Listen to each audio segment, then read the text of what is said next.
هم میهنانم، امروز سال خود را در میانه نبردی میهنی با جمهوری اسلامی انیرانی و با یاد همه فرزندان دلاور و جاویدنام ایران نو می‌کنیم.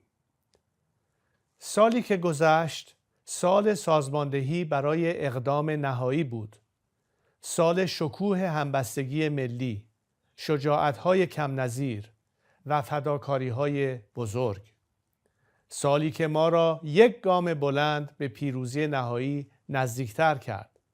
سالی که نشان داد عزم ملت ایران برای ساختن آینده‌ای آزاد و آباد استوارتر از همیشه است.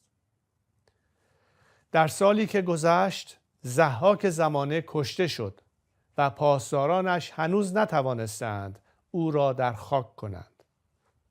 در سالی که پیش روست ما با هم این رژیم ضحاکی را برای همیشه در خاک خواهیم کرد.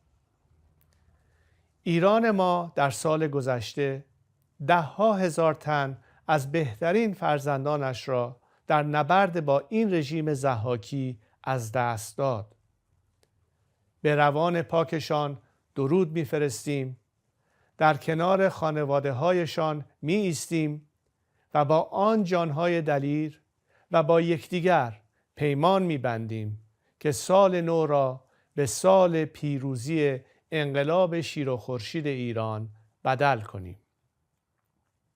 در این لحظات آغازین سال دلهایمان را روشن‌تر و اتحادمان را محکم‌تر می‌کنیم و با گام‌های استوارتر به سوی ایران آزاد و آباد پیش می‌رویم. نوروزتان پیروز، پاینده ایران.